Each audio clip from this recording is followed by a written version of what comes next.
rosa qisib ketdi. O'ynaganim mayli, lekin ko'zini og'ritib qo'yganimdan xafa bo'laman-da. Men nima desam ekan? Shu Behruz degan juda sho'xchidi. Meni ham esdan chiqarmaydi. Aslida Behruzning dadasi yaqinda meni sotib oldi. Behruz esa tushunsa tushunmasa tugmachalarni bosib tashlaydi. Ochib yopib bo'ynimni og'ritadi. Buzilib qolishdan qo'rqyapman. Lekin Behruz meni deb do'stlar bilan ham o'ynay qo'ydi-da. Behruzga o'xshagan bolalar, shu yerdamisiz? Agar sizning uyingizdagi gadjetlar tilga kirsa, nima degan bo'ladi? Tagimizning nomi Donishmand Telefon va Umarjon. Umarjon juda quvnoq, bilimga qiziqqan 2-sinf o'quvchisi edi. U har kuni maktabga borar, yaxshi baholar olar edi.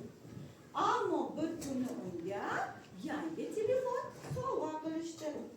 Telefon juda ham zamonaviy edi.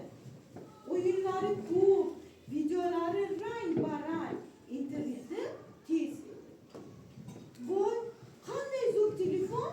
Endi har kecha o'ynayman, dedi Umarjon sevinib.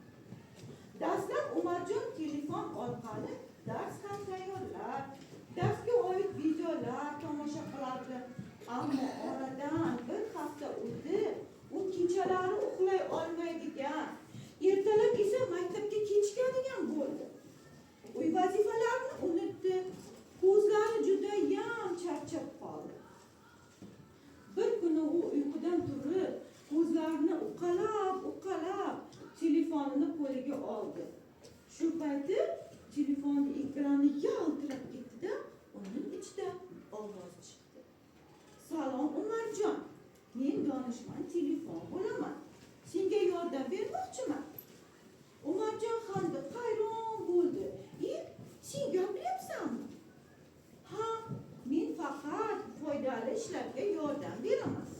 Juda ham ko'p o'yin o'ynasang, ko'zlaring charchab qoladi.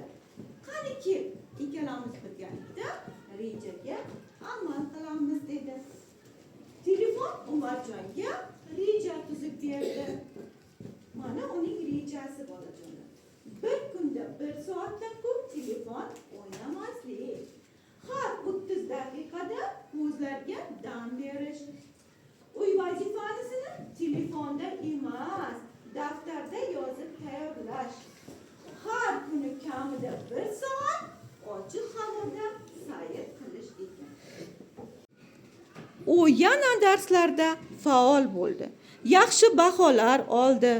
Do'stlari bilan ko'proq o'ynay boshladi. Endi telefon unga yordamchi edi. Vaqtini o'g'irlamasdi.